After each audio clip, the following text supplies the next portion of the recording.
Secundaria primer grado. Ciencias y tecnología. Biología. ¿De dónde viene y a dónde va la energía?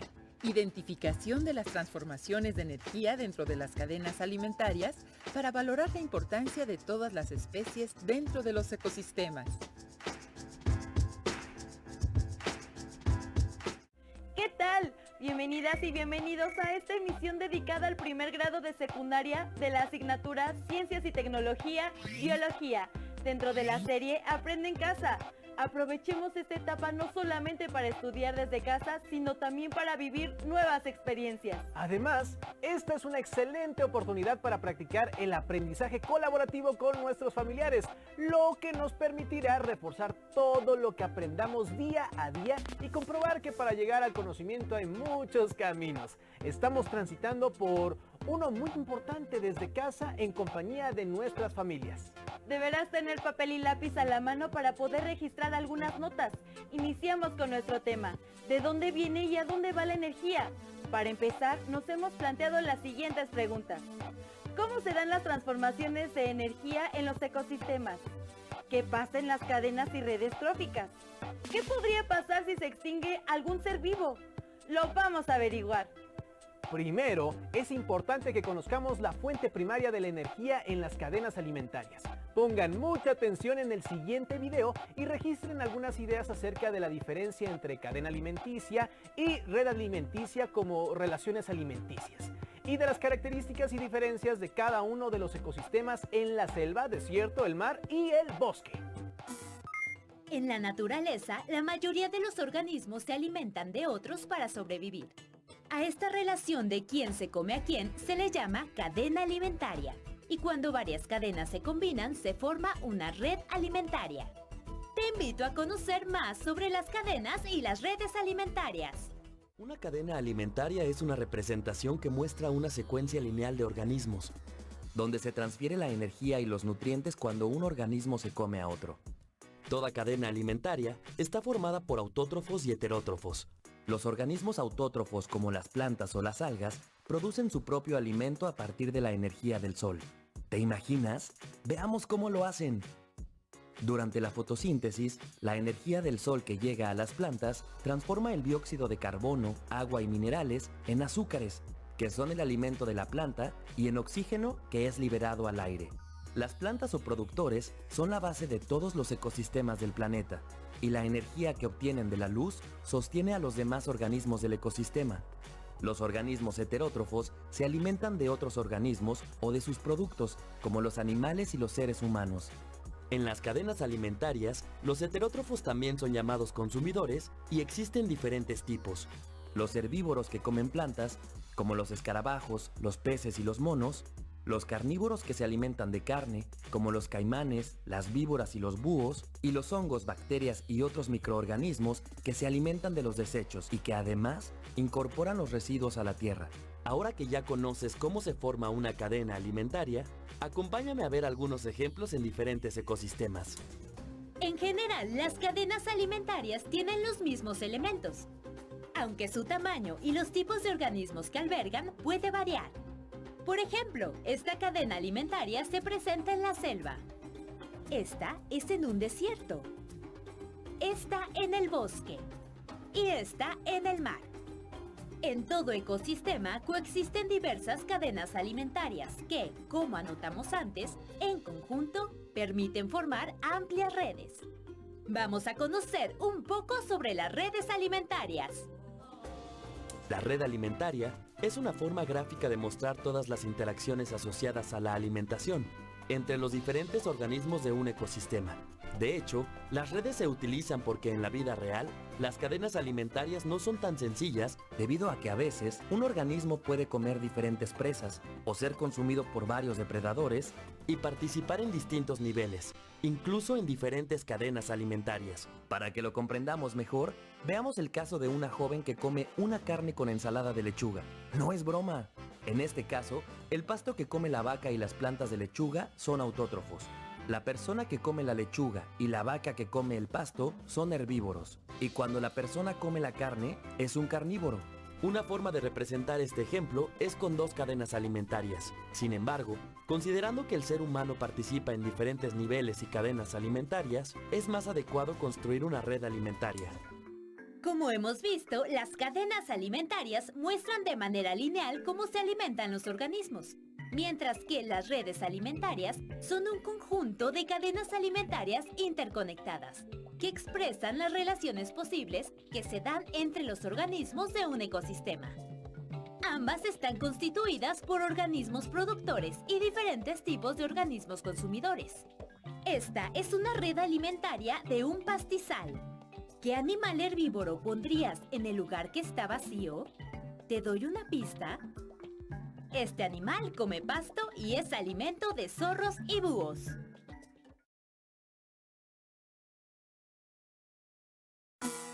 Es muy interesante esto que hemos presentado. ¿Lograron adivinar cuál era el animal que faltaba? Los invitamos a pensar en cuál es la importancia de la energía que recibimos del sol en las cadenas alimentarias. ¿Recuerdan cuál es la diferencia entre animales autótrofos y heterótrofos? No olviden realizar sus notas. Para dar respuestas a todas las preguntas, estamos aprendiendo acerca de las transformaciones de la energía en los ecosistemas, en función de la fuente primaria y las cadenas tróficas. En el siguiente video observaremos las transformaciones de energía dentro de las cadenas alimentarias. ¿Qué necesitamos los seres vivos para realizar nuestras actividades diarias? Todos los seres vivos, desde una planta hasta los humanos, requerimos de energía. Pero, ¿de dónde obtenemos dicha energía? ¡Vamos a conocer la respuesta! Todos los seres vivos obtenemos energía de los alimentos que ingerimos. Por ejemplo, las plantas obtienen su alimento de la glucosa, que ellas mismas fabrican con la energía del sol y que transportan en la savia. Mientras que los animales obtienen su alimento al consumir a otros seres vivos, ya sean plantas o animales. En una cadena o red alimentaria, durante la alimentación, se puede inferir que la energía se transfiere de un organismo a otro y del nivel trófico inferior al superior. Déjame explicarte. Cuando en una cadena o red alimentaria un organismo se alimenta, una parte de la energía que obtiene se almacena en su cuerpo y le permite crecer y desarrollarse, y otra parte de la energía la elimina en forma de calor, heces, orina y sudor. La energía que almacena este organismo queda disponible para los organismos del siguiente nivel trófico en caso de que sea consumido. Solo alrededor del 10% de la energía almacenada en los organismos de un nivel trófico se puede transferir a los organismos del siguiente nivel. Veamos el siguiente ejemplo.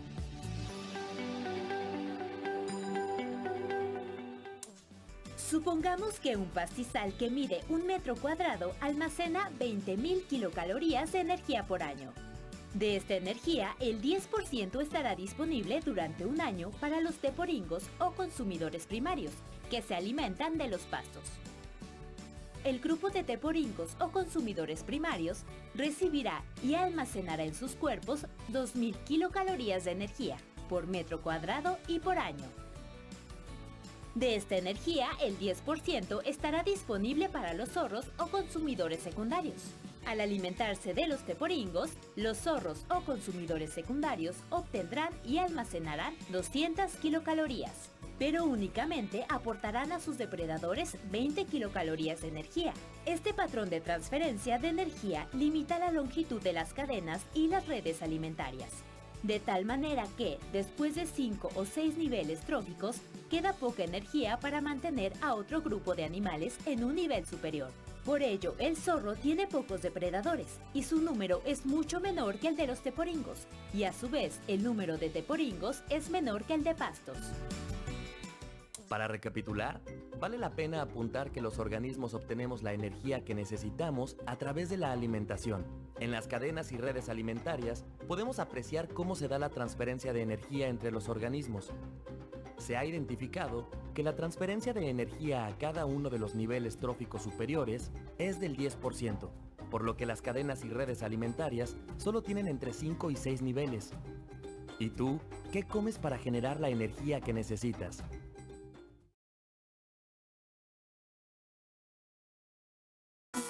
A ver si pusieron atención. ¿Qué tanto podrían responder a las siguientes preguntas? ¿De dónde se obtiene la energía que necesitamos para realizar nuestras actividades? Si dijiste de los alimentos, es correcto. A ver, una pregunta más difícil. ¿En qué gastamos esa energía? Ahora que ya sabemos de dónde obtenemos la energía para mantenernos vivos, los invitamos a ver el siguiente video en el que podrán identificar las transferencias de la energía dentro de los ecosistemas. Pongan mucha atención en el ejemplo. En esta extensión de campo vive una pequeña comunidad de conejos. Si te fijas, hay mucha alfalfa a su disposición. ¿Por qué será que hay más alfalfa que conejos? ¿Por qué será que hay menos zorros que conejos? ¡Vamos a averiguarlo! Todos los seres vivos necesitamos comer para adquirir la materia y la energía que nos permite realizar diferentes actividades y desarrollarnos. Una cadena y una red alimentaria nos muestran cómo es que los organismos obtienen su alimento, es decir, quién se come a quién, y nos ayudan a entender cómo se da el flujo de energía. Veamos un ejemplo. En principio, la energía del sol contribuye a la producción de nutrientes para las plantas o productores. Después, la materia y la energía química se transfieren a los herbívoros. Y finalmente, la materia y la energía pasa a los carnívoros. Para comprender mejor cómo se dan estas relaciones, echemos un vistazo a la pirámide alimentaria. En la pirámide, igual que en la cadena alimentaria, la materia y la energía fluyen en una sola dirección. Es decir, de los productores a los consumidores y descomponedores. Y en ese orden va disminuyendo la cantidad de materia, energía y de individuos. Esto se puede distinguir claramente en una pirámide de energía, donde la energía que un organismo adquiere con el alimento disminuye de un nivel inferior a uno superior.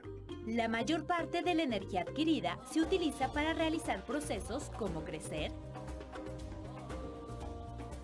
desarrollarse y reproducirse.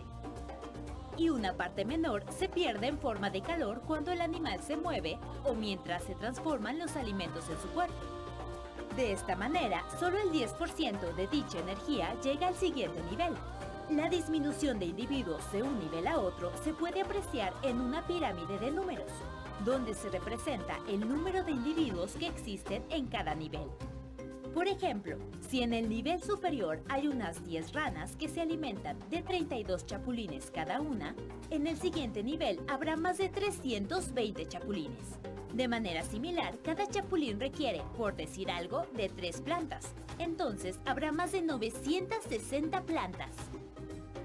Retomando la imagen inicial de esta cápsula, en la cual vimos un campo de alfalfa, una pequeña comunidad de conejos y apenas un zorro, podemos decir que hay más alfalfa que conejos y menos zorros que conejos, porque esta cadena alimenticia fluye de manera unidireccional y ascendente, y porque en este flujo hay grandes pérdidas de energía y de individuos conforme se avanza a niveles superiores. Por ello, la base de la pirámide donde están los productores, es decir, las plantas, es la más grande, mientras que el siguiente nivel con los conejos es más pequeño y el siguiente con los zorros es aún más pequeño.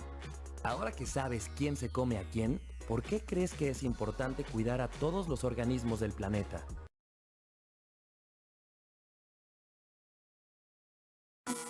¿Se fijaron en el ejemplo que hicieron sobre los zorros, los conejos y la alfalfa? ¿Podrían explicar por qué no hay igualdad en las cantidades? ¿Cuáles serían algunas razones por las que hay menor número de zorros? ¿Se dieron cuenta de quiénes conforman la base de la pirámide y por qué es la más grande? Ahora veamos el siguiente video para saber por qué las plantas conforman la base de la vida en el planeta. Todas las plantas, algas y bacterias fotosintéticas, es decir, que procesan la luz solar, conforman la base de la vida en el planeta, porque proporcionan a los demás seres vivos la energía necesaria para desarrollarse. Pero, ¿cómo es que dichos organismos otorgan este regalo de vida? A través de la fotosíntesis. Veamos en qué consiste este proceso. A través de las raíces, las plantas toman minerales y agua del suelo, mismos que suben por el tallo y se distribuyen por las ramas y las hojas. Las hojas de las plantas captan la luz del sol a través de la clorofila, un pigmento que se encuentra en los cloroplastos de las células de las hojas. Asimismo, el dióxido de carbono de la atmósfera entra por los estomas a la hoja. La luz solar rompe las moléculas de agua en hidrógeno y en oxígeno. El oxígeno es liberado al ambiente. mientras que el hidrógeno se combina con el dióxido de carbono para formar la glucosa. La glucosa es el alimento que permite a las plantas crecer y producir ramas, hojas, flores, frutos y semillas. A este proceso se le conoce como fotosíntesis. Para que nos quede más claro, veamos el siguiente experimento. Para realizar este experimento necesitaremos los siguientes materiales: un embudo, un vaso de laboratorio, una planta, agua, un tubo de ensayo, una lámpara y un reloj. Para el procedimiento, colocamos la planta dentro del embudo. Colocamos el embudo boca abajo dentro de un vaso de laboratorio. Introducimos el tubo de ensayo en el tubo del embudo. Vertimos agua en el vaso de laboratorio. Colocamos una lámpara sobre las hojas y esperamos 4 horas. Como podemos ver, después de ese tiempo sale oxígeno. Con la fotosíntesis empieza una cadena de vida que beneficia de diferentes maneras a todos los animales, incluidos los seres humanos. ¿Cómo se relaciona la fotosíntesis con las cadenas y redes alimentarias? Como ya vimos, gracias a la fotosíntesis, las plantas, algas y bacterias fotosintéticas generan el oxígeno que los seres vivos respiramos. Además, producen alimento para sí mismas y para los animales herbívoros, los cuales se alimentan de sus hojas, frutos y semillas. A su vez, los animales carnívoros se alimentan de los herbívoros o de otros carnívoros. Para concluir esta cadena o red alimentaria, cuando los organismos mueren, actúan los descomponedores, es decir, los hongos y las bacterias. Ellos se alimentan de los residuos orgánicos y dejan en el suelo los minerales que servirán para las plantas. Y los seres humanos tenemos la posibilidad de seguir viviendo gracias a todos estos organismos.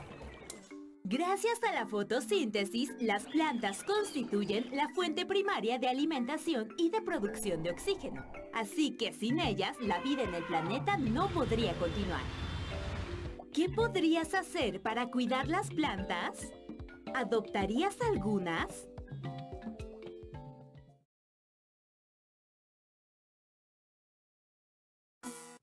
Ahora que sabemos la importancia de las plantas, los invito a que cuidemos de ellas y, si es posible, adopten una. Ya observaron que nos dan un regalo muy valioso. ¿Alguna vez se han puesto a pensar en qué pasaría si se extinguiera un animal en algún nivel dentro de la pirámide alimentaria? ¿Por qué es importante cuidar a todos los organismos del planeta? Los invitamos a que realicen las siguientes actividades. La primera es que realicen un cartel en el que promuevan el cuidado de los organismos del planeta. Y la segunda, platiquen con sus familiares sobre la importancia que tiene el mantener el equilibrio en nuestros ecosistemas y el respetar a los seres vivos que habitan en ellos. Redacten las ideas que den respuestas a las preguntas que les hemos presentado y guárdenlas en su carpeta de experiencias. Cuando regresen a clases podrán compartirlas con su profesor.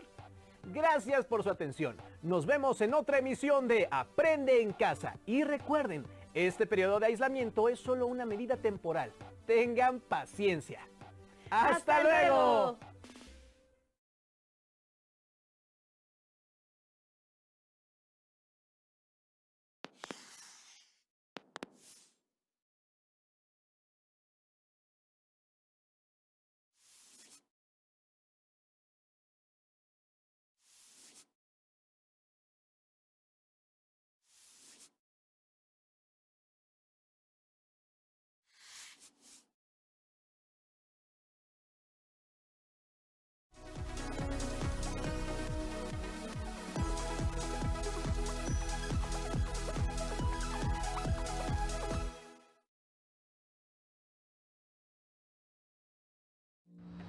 ¿Qué les pareció este programa de Ciencias y Tecnología, Biología, titulado ¿De dónde viene y a dónde va la energía? Un tema de interés para todas y todos, ¿no lo creen? Ahora vamos a recordar las preguntas que les hicieron al final del programa para que las puedan responder y guardar en su carpeta de experiencias. Pongan mucha atención. ¿Alguna vez se han puesto a pensar en qué pasaría si se extinguiera un animal en algún nivel dentro de la pirámide alimentaria?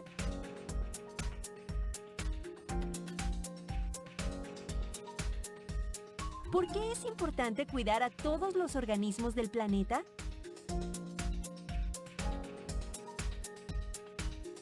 Los invitamos a que realicen las siguientes actividades. Realicen un cartel en el que promuevan el cuidado de los organismos del planeta. Platiquen con sus familiares sobre la importancia que tiene el mantener el equilibrio en nuestros ecosistemas y el respetar a los seres vivos que habitan en ellos. Hagan memoria de lo que han aprendido en el programa y escriban las respuestas en su carpeta de experiencias. Y al regreso a clases podrán comentar sus respuestas no solo con sus docentes, sino también con sus compañeros.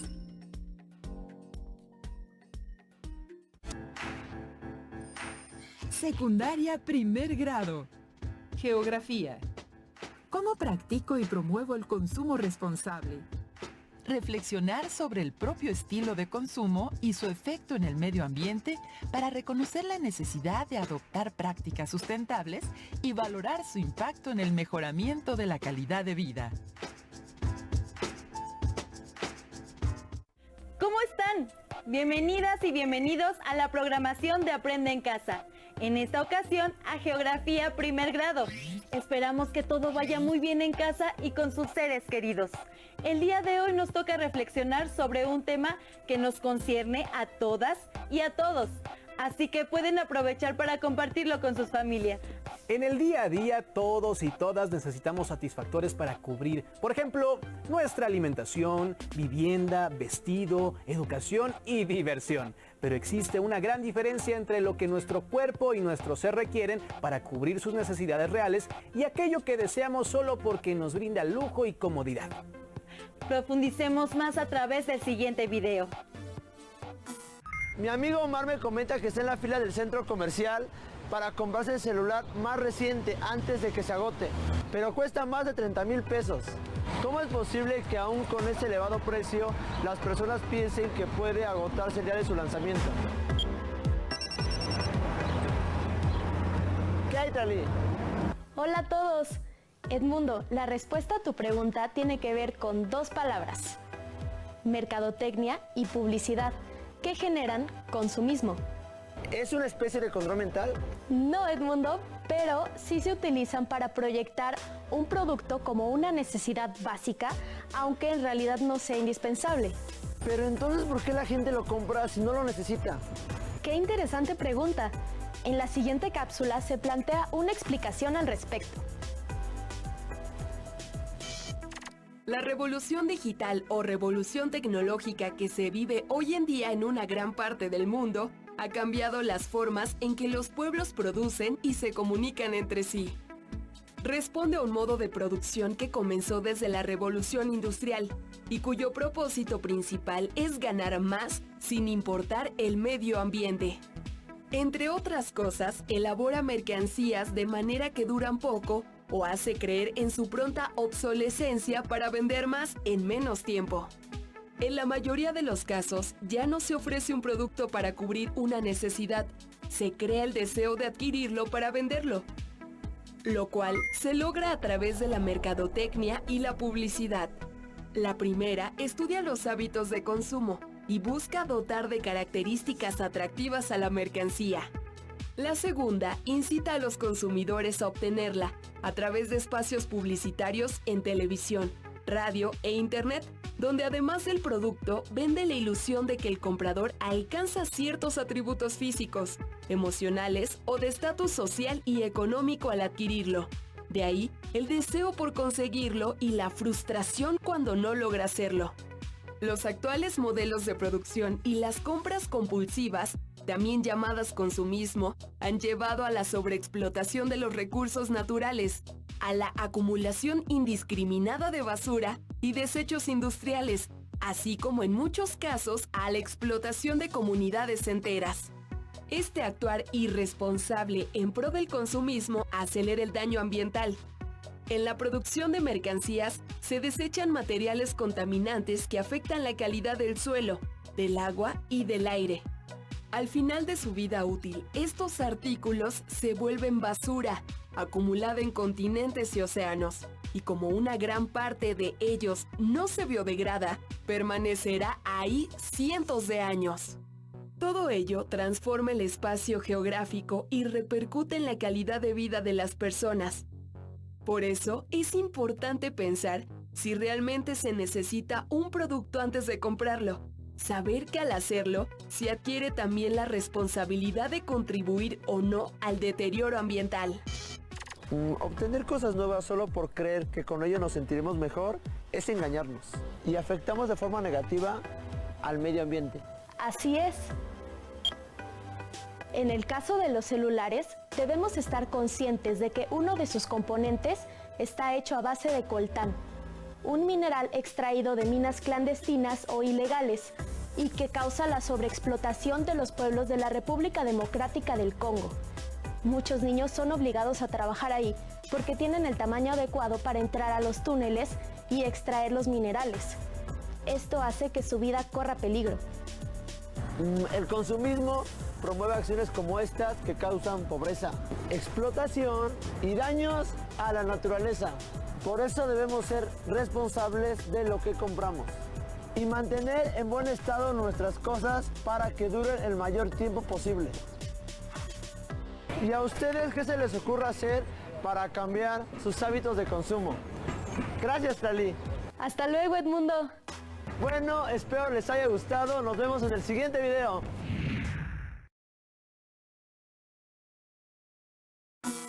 ¿Cómo podríamos encontrar un punto medio entre satisfacer las necesidades de la población y cuidar el medio ambiente?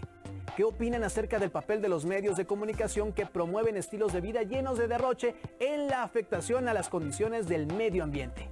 Desde hace varios años en México y en el mundo han surgido alternativas para relacionarse con el medio ambiente a través del aprovechamiento adecuado de los recursos naturales y un consumo consciente y razonado.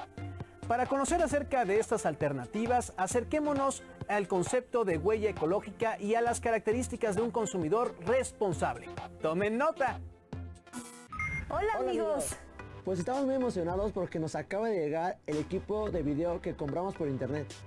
Bueno, yo entiendo que el equipo es frágil y que necesita un buen empaque, pero esto no es nada amable con el medio ambiente. Deberíamos de generar menos basura. Sí, definitivamente tenemos que disminuir nuestra huella ecológica. ¿Y qué es la huella ecológica? ¿Te parece si vemos esta cápsula que habla de ella? Sí, veámoslo. La huella ecológica es un indicador que calcula cuánta superficie terrestre y marina se requiere para producir y absorber lo que consume y desecha una persona. Con ello, se conoce el impacto de la sociedad en el medio ambiente. Los seres humanos consumimos más de lo que la Tierra es capaz de proveer, asimilar y regenerar, y parte del problema se debe al consumismo. Las grandes empresas estimulan el consumo acelerado a través de la obsolescencia programada, es decir, cuando disponen de antemano el fin de la vida útil de un producto o servicio, para comprometer al consumidor a renovarlo periódicamente. También utilizan la obsolescencia percibida, una tendencia manipulada a través de los medios de difusión, para que sus productos se vuelvan obsoletos, aun cuando se encuentren en perfecto estado. El consumidor necesita reemplazarlos constantemente para estar a la moda. Estos ritmos de producción y desecho son insostenibles para el planeta. La manera de disminuir la huella ecológica es adaptar nuestros hábitos de consumo para cubrir necesidades reales. A esto se le llama consumo responsable y tiene dos implicaciones. Una es el comercio justo, en el que los bienes y productos se compran y venden en condiciones de igualdad y con respeto a los derechos humanos de quien los elaboran, así como de las generaciones futuras. El comercio justo apoya el combate a la pobreza y a la desigualdad social. Está basado en 10 principios que aseguran el trato y salarios justos para los productores, el cuidado del ambiente, condiciones laborales dignas y el rechazo al trabajo forzoso y al trabajo infantil. La segunda implicación es la sostenibilidad ambiental, que refiere a aquellas prácticas de comercio que respetan al medio ambiente sin sobreexplotar los recursos y minimizar el impacto de la producción y de los desechos. Ejemplo de ello es el uso de plaguicidas orgánicos en la agricultura y de energías renovables en las industrias. No obstante, el consumo responsable es tarea de cada persona. Un consumidor responsable reflexiona sobre sus hábitos, se compromete a reducir su huella ecológica, se informa sobre sus derechos como consumidor y toma las siguientes medidas. Piensa en el derecho de acceso a los recursos de la tierra que tienen las siguientes generaciones. Consume lo necesario. Se informa de los procesos de producción, distribución, consumo y desecho de lo que compra y considera su impacto ambiental. Consume productos y servicios derivados del comercio justo. Evita los productos y los envases desechables y prefiere los de alta calidad, biodegradables o reciclables. Reduce la cantidad de residuos que genera, reutiliza los que puede y separa y desecha correctamente los que no. Prefiere el transporte público, la bicicleta y las caminatas en vez del automóvil. Ahorra papel, agua, gas y electricidad. Organiza ventas de garage, intercambia o dona lo que ya no usa. Denuncia las acciones que perjudiquen el medio ambiente. Y participa en los asuntos públicos relacionados al cuidado del mismo. ¿Qué les parece si hacemos una campaña de concientización en nuestras escuelas? Podemos empezar por difundir información que nos explique a nuestros familiares, compañeros, a la comunidad, cómo pueden ser consumidores responsables y por qué debemos reducir nuestra huella ecológica. ¿Te unes, Lali? Claro, yo les recomiendo que busquen en internet el discurso de Severn Collins Suzuki ante la Cumbre de la Tierra en 1992, donde hace una invitación urgente a hacer conciencia. También los reto a que en su campaña reutilicen materiales, busquen otros reciclados y reduzcan al mínimo sus residuos.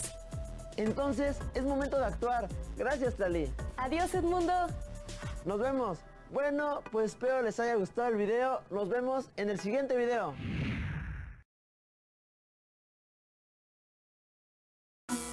¿Cómo contribuye el consumo responsable en la reducción de la huella ecológica? Existen varias experiencias exitosas de acciones colectivas que se han llevado a cabo en casas, escuelas, localidades, con el propósito de cubrir necesidades humanas a través de alternativas novedosas. Estos son algunos ejemplos. ¿Qué tal? Espero se le estén pasando súper recontra mega bien. Les cuento que me encontré con una noticia muy inspiradora. En 2013, 5 alumnos de la secundaria técnica número 67 crearon un proyecto llamado Huerto Escolar sobre Piedra Volcánica. Este grupo de estudiantes detectó que la zona rocosa de su escuela estaba muy sucia. Decidieron limpiarla y hacer en ella camas de producción de plantas comestibles, de ornato y medicinales. Además, enseñaron a otras personas a hacer sus propios huertos, de forma económica y amigable con el ambiente, sin pesticidas ni fertilizantes químicos. Con este proyecto, los 5 alumnos ganaron un viaje a la Antártica para ver los efectos del calentamiento global. Increíble, ¿no? Me gustaría conocer otras propuestas y saber qué se necesita para realizar proyectos que hagan de la suya una escuela verde. Miren, es Lali. Hola, Edmundo. Si a tus seguidores y a ti les interesa, tengo una cápsula sobre el tema. ¿La vemos? Claro, gracias. Escuela Verde era un programa que trabajaban conjuntamente en las Secretarías de Educación Pública y de Medio Ambiente y Recursos Naturales, con la intención de reconocer a las comunidades escolares que realizaban acciones a favor del medio ambiente. Su objetivo era involucrar a la comunidad de educación básica en tareas que redujeran la huella ecológica y fomentaran la responsabilidad social con el medio ambiente. Para hacer una escuela verde, las escuelas interesadas deben desarrollar proyectos que correspondan a educación ambiental, manejo de residuos sólidos, eficiencia en el consumo del agua, eficiencia en el consumo de electricidad o acciones ambientales comunitarias. Por ejemplo, estudiantes del Telebachillerato Buenavista en Veracruz utilizaron llantas en desuso para construir muebles, como una forma de manejar residuos sólidos nocivos, y atacaron el problema con reuso y creatividad. El proyecto salió de las aulas y los muebles llegaron a las casas de maestros y alumnos. Si esta idea creciera, los muebles podrían comercializarse y convertirse en una fuente de empleo. Para realizar un proyecto de este tipo, el primer paso es identificar una necesidad o problemática de la escuela. Otro ejemplo es el de la secundaria técnica número 120, donde 6 alumnos detectaron escasez de agua en su escuela. El segundo paso es buscar alternativas de solución al problema. Los alumnos de esta secundaria aprovecharon que en esa región llueve 10 meses al año para idear un sistema que captara agua de lluvia. El tercer paso es revisar si la problemática está presente también en la comunidad en la que se encuentra la escuela. En este caso, la escasez de agua afectaba a toda la comunidad de Parres el Guarda. El cuarto paso es verificar si las propuestas de solución también pueden aplicarse en la comunidad. Para la población de Parres el Guarda, la captación de agua pluvial también era viable. Una vez que se identifica la problemática y la solución, se recomienda buscar apoyo técnico, material y financiero con instancias gubernamentales, organismos internacionales u organizaciones civiles confiables. Una opción inmediata para tener ingresos en la escuela es gestionar con los maestros, nuestras familias y otras autoridades eventos como rifas o actividades culturales y recreativas. En la secundaria 120 se instalaron tuberías, filtros y 2 tanques. Después, este sistema se llevó a la escuela primaria, al centro de salud y a 80 hogares de la comunidad. La secundaria ganó la certificación de Escuela Verde, varios premios nacionales e internacionales, y los 6 alumnos autores del proyecto ganaron también en 2012 un recorrido por la Antártica.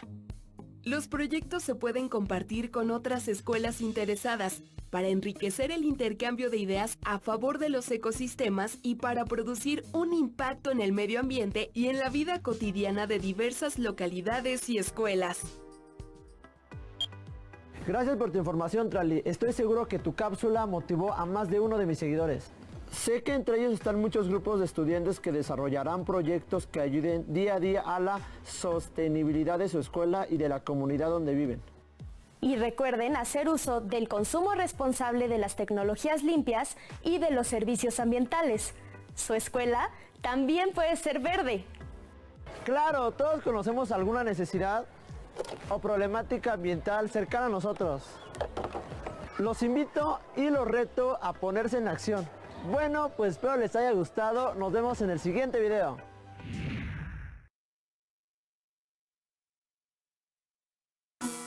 Como ven, todas y todos podemos hacer mucho para contribuir al uso y manejo sostenible de los recursos naturales.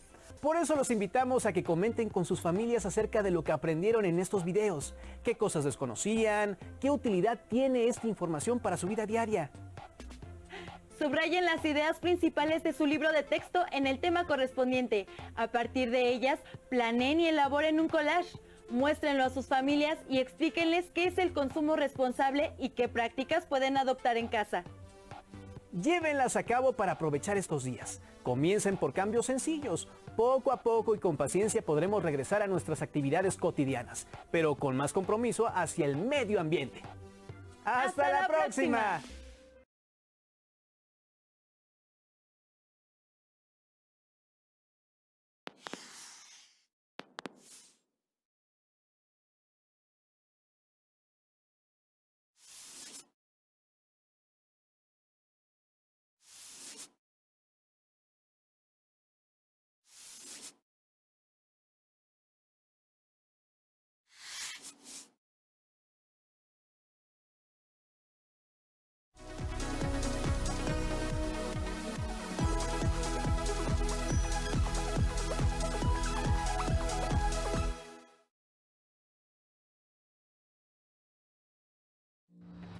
Acabamos de ver el programa ¿Cómo practico y promuevo el consumo responsable? De la asignatura de Geografía. Ahora los invito a recordar las preguntas que les formulamos para que las guarden en su carpeta de experiencias. ¿Cómo podríamos encontrar un punto medio entre satisfacer las necesidades de la población y cuidar el medio ambiente?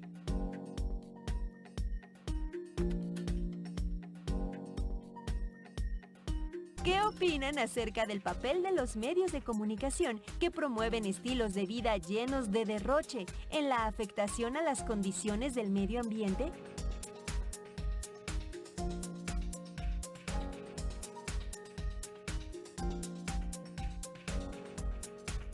¿Cómo contribuye el consumo responsable en la reducción de la huella ecológica?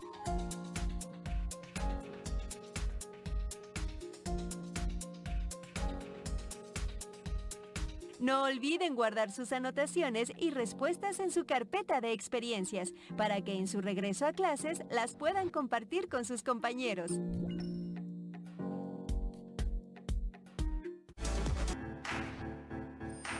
Secundaria primer grado. Matemáticas. Suerte o probabilidad. Presentar de una manera accesible y cotidiana mediante un repaso histórico de la probabilidad los usos de la probabilidad frecuencial en experimentos. ¡Saludos! Bienvenidas y bienvenidos a esta nueva sesión de Aprende en Casa, de la asignatura de Matemáticas. Como algunas y algunos de ustedes ya saben, hemos realizado una serie de programas para que puedan estudiar mientras permanecen en sus hogares, con el fin de que aprovechen su tiempo y se encuentren listas y listos para el momento en que regresen a sus salones de clases y reanuden sus actividades normales.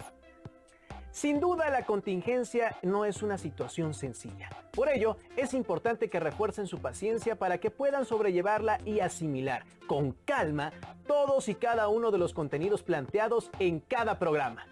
Recuerden también tener una buena comunicación con sus familiares y con las personas con quienes tienen contacto, pues así podrán reforzar el trabajo colaborativo.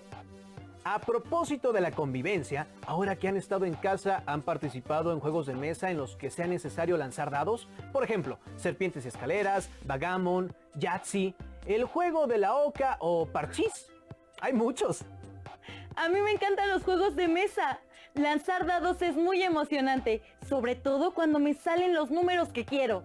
Claro, no siempre me pasa, pero cuando sucede me da mucha felicidad. Todos los juegos en los que intervienen dados son juegos de azar y en ellos siempre hay una cierta incertidumbre, es decir, nunca podemos tener la certeza del número que va a salir, por tanto, siempre resulta una sorpresa.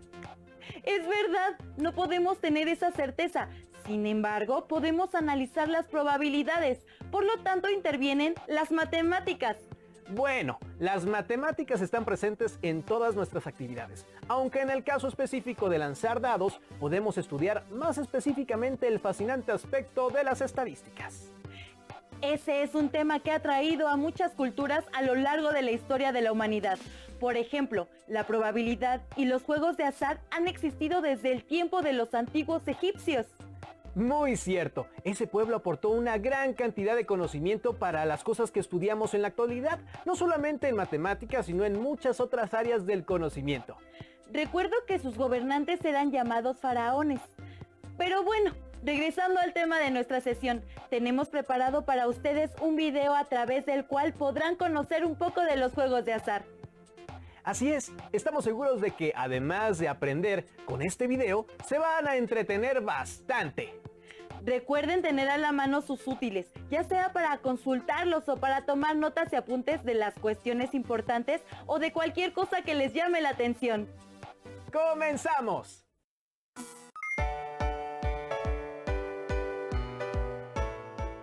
Hola Mateo, ¿qué haces? Vine a comprar el dado que nos pidieron para matemáticas. ¡Cierto! Mañana vamos a estudiar los juegos de azar. Se han encontrado pinturas en las tumbas de los faraones egipcios que muestran juegos de azar con tableros. Las antiguas civilizaciones no usaban dados para los juegos de azar. En su lugar, utilizaban un hueso extraído del talón de ovejas, ciervos o caballos, al que llamaban astrágalo, talus o taba. Su forma desigual servía para distinguir la puntuación sin necesidad de numerar. En la antigua Grecia, los juegos que usaban estos huesos se llamaban taba o tabas. El nombre del hueso astrágalo se debe a que el célebre escultor griego Policleto realizó una de sus obras más renombradas en honor a la Astrogolizonta, es decir, la jugadora de tabas. Con el tiempo, los astrágalos se fueron puliendo para que cada lado tuviera una misma forma. Se escribía en cada una de sus caras un valor, normalmente perforándolo. Así, durante la época de los romanos, surgieron los primeros dados. A partir de entonces, los juegos con dados fueron muy practicados en Europa, desde los tiempos del Imperio Romano hasta el Renacimiento.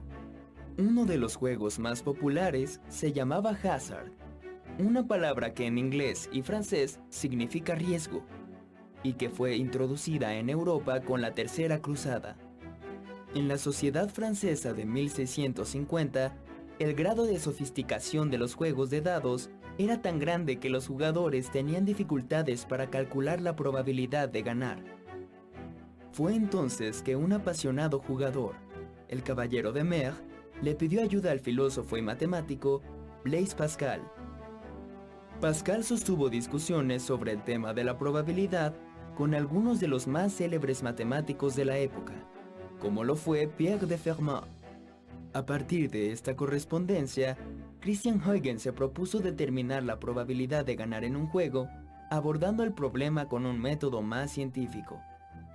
Como producto de sus investigaciones, en 1657 publicó el primer libro sobre probabilidad. Dada la popularidad de los juegos de azar en toda Europa durante el siglo XVIII, la probabilidad tuvo un gran desarrollo. Grandes matemáticos como Bernoulli, Gauss y Laplace dedicaron libros acerca de este tema. Pero no creas que la probabilidad se aplicó únicamente a los juegos de azar. También ayudó a explicar diversos fenómenos científicos.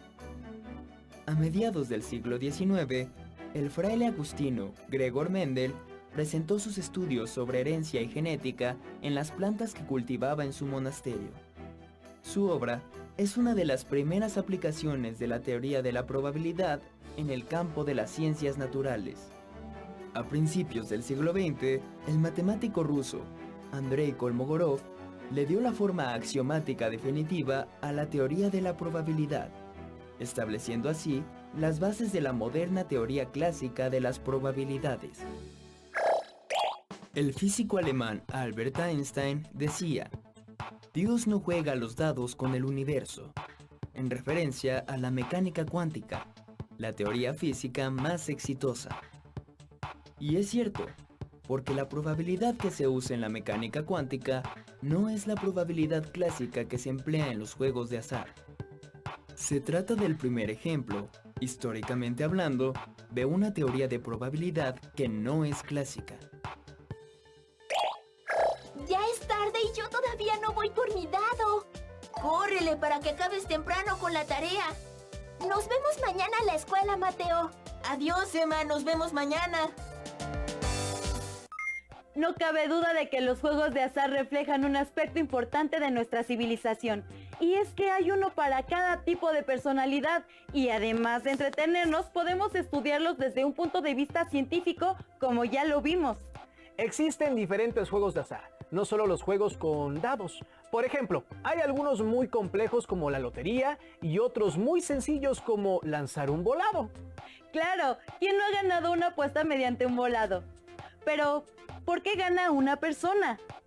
¿Hay alguien que sea mejor que los demás en los volados? ¿Ganar en un volado es una cuestión de práctica?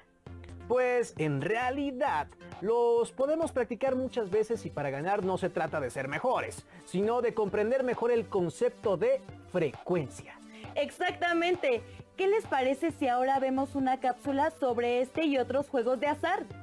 Pongan mucha atención y después del video seguimos platicando. ¡Adelante! Águila Sol. Sol, Cayó Águila, te voy ganando 3 de 5. quisiera saber cómo es que me ganas. Pues no hay una manera precisa ni completamente segura, pero podemos darnos cuenta si calculamos la probabilidad de los volados. A ver. Va. Águila Sol. El azar se encuentra en aquellos sucesos que no son predecibles. No se puede conocer ni calcular con certeza sus resultados. Como ejemplos tenemos los siguientes: volados, dados, quiniela, lotería. El azar no nos permite decir lo que ocurrirá. pero sí tener una idea de todas las posibles respuestas que puede haber ante un suceso. A pesar de que el jugador tenga experiencia en determinado juego, no por eso tiene garantizado ganar. Sin embargo, los matemáticos, en su intento por predecir el azar, desarrollaron y conceptualizaron lo que hoy conocemos como probabilidad. La probabilidad es un cálculo matemático que nos permite conocer la posibilidad de que suceda o no suceda algo en una situación de azar y se representa como fracción, número decimal o tanto por ciento. Si la probabilidad se acerca a 100%, quiere decir que es muy probable que ocurra el suceso. Y si se acerca al 0%, quiere decir que casi es improbable que suceda. Sin embargo, recordemos que todo puede pasar. No se garantiza ningún resultado. Hagamos un ejercicio para comprobar lo mencionado. Si lanzamos una moneda al aire, ¿qué probabilidad hay de obtener sol o águila? El proceso para conocer la probabilidad es el siguiente. ¿Cuántas opciones de posibles resultados tenemos? Correcto, 2, sol y águila. ¿Qué posibilidad hay de que caiga sol o águila? Correcto, una de cada opción. Por tanto, para cada caso existe una posibilidad de 1 sobre 2. Ahora convertimos esa misma probabilidad en decimal, dividiendo el numerador entre el denominador. El resultado es 5 décimos, o bien 50 centésimos. Convertimos esta misma probabilidad en porcentaje, recorriendo nuestro punto decimal 2 lugares a la derecha. Y tenemos que existe un 50% de probabilidad de obtener tanto sol como águila. Es tu turno. Lancemos un dado. ¿Qué probabilidad hay de obtener el número 5? Calculemos. ¿Cuántas opciones de posibles resultados tenemos? Correcto, 6. ¿Qué posibilidad hay de que caiga el número 5? Correcto, una opción. Por tanto, para cada caso, existe una posibilidad de 1/6. Ahora convertimos esa misma probabilidad en decimal. Dividimos el numerador entre el denominador y el resultado que obtenemos es 166 milésimos. Convertimos esta misma probabilidad en porcentaje, recorriendo nuestro punto decimal 2 lugares a la derecha. Así, tenemos que existe 16.6% de probabilidad de obtener 5 al lanzar un dado.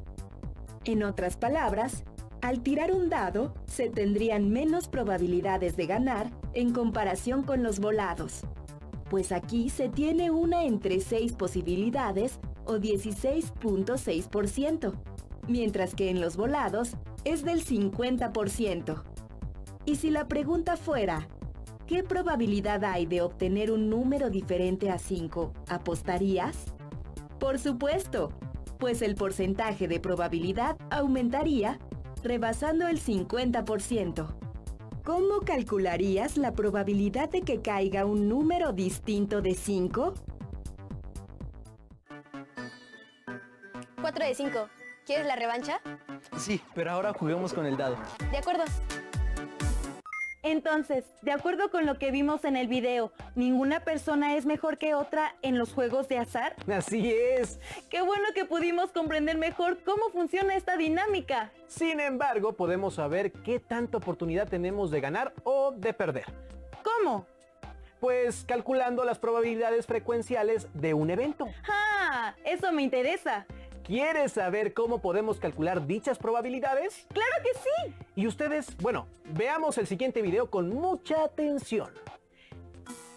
La clase sobre probabilidad fue muy interesante. Nunca pensé que las matemáticas sirvieran para estudiar los juegos de azar, y menos que con ella pudiéramos calcular los resultados de esos juegos, mediante la probabilidad frecuencial. Pero, ¿cómo podemos obtener la probabilidad frecuencial? La probabilidad frecuencial es la frecuencia relativa que se espera que tenga un evento cuando se llevan a cabo una gran cantidad de ensayos. Mientras más veces se repita el experimento, su frecuencia relativa se aproximará más al valor de su probabilidad. La probabilidad frecuencial se basa en las veces que ocurre un evento. Es decir, la probabilidad frecuencial del evento se aproxima a su frecuencia relativa, la cual se obtiene al dividir los resultados favorables entre el número de veces en las que se realizó el experimento. Este resultado puede expresarse en fracción o decimal. Se puede decir que la probabilidad frecuencial es la comparación entre las veces que un resultado es favorable y las veces que se llevan a cabo los ensayos. El valor máximo de la frecuencia relativa es 1. En un volado, ¿cuál es la probabilidad frecuencial de obtener águila o sol? La fórmula de la probabilidad clásica permite calcularla antes de efectuar el volado. En este caso, se tiene que la probabilidad de obtener águila o sol es 1/2 o bien 5 décimos, pues son dos resultados que se pueden obtener cada vez que se lanza la moneda. Ahora bien, la probabilidad frecuencial consiste en hacer el experimento una gran cantidad de veces y registrar el resultado de lo que observamos en cada ocasión. Veamos el siguiente ejemplo. Se lanzó una moneda 10 veces, de las cuales cayó águila en 6 ocasiones y en 4 cayó sol. Para calcular la probabilidad frecuencial de las veces que cayó águila, se divide el número de veces que cayó entre el número de veces que se realizó el volado, de donde se obtienen 6 décimos. La probabilidad frecuencial de obtener sol en el volado se obtiene al dividir el número de veces que cayó sol entre el número de veces que se lanzó la moneda, lo que equivale a 4 décimos. La suma de probabilidades de obtener sol y obtener águila es 1. Repetimos ahora 50 veces el experimento, de las cuales en 24 ocasiones cayó águila y en 26 cayó sol.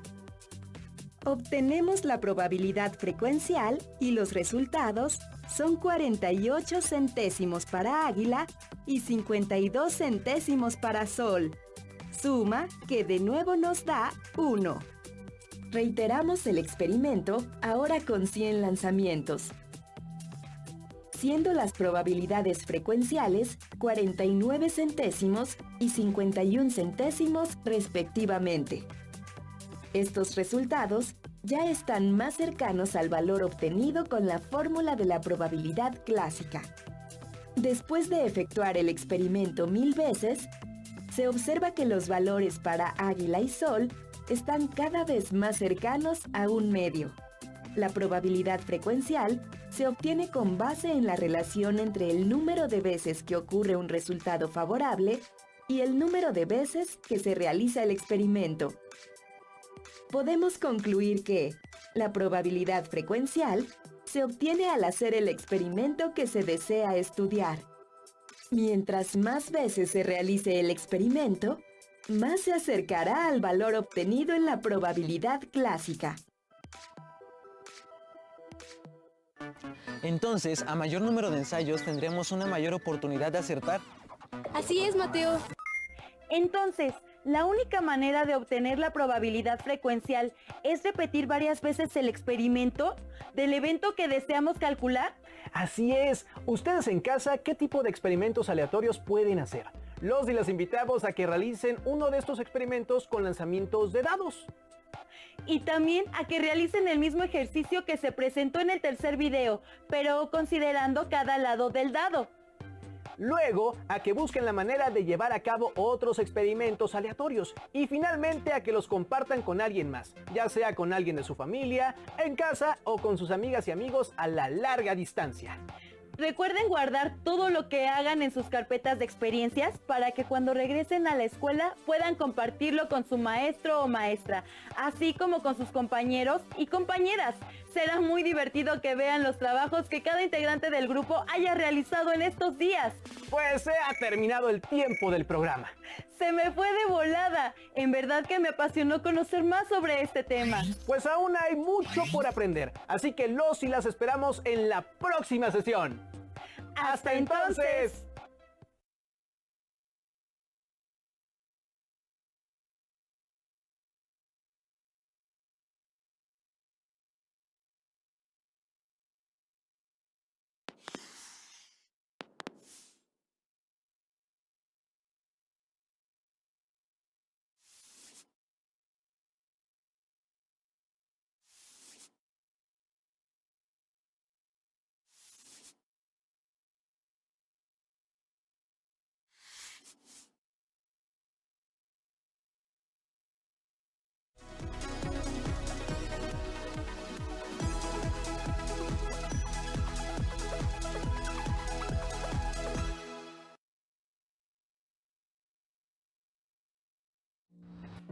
Después de ver el programa Suerte o Probabilidad de la asignatura de Matemáticas, los invito a recordar algunas de las preguntas que se realizaron en el programa.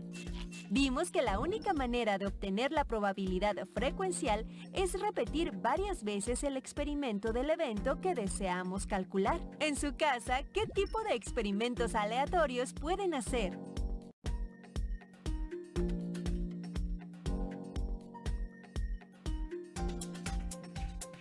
Realicen uno de los experimentos con lanzamientos de dados. Busquen la manera de llevar a cabo otros experimentos aleatorios y compártanlos con alguien de su familia o con sus amigas y amigos a larga distancia.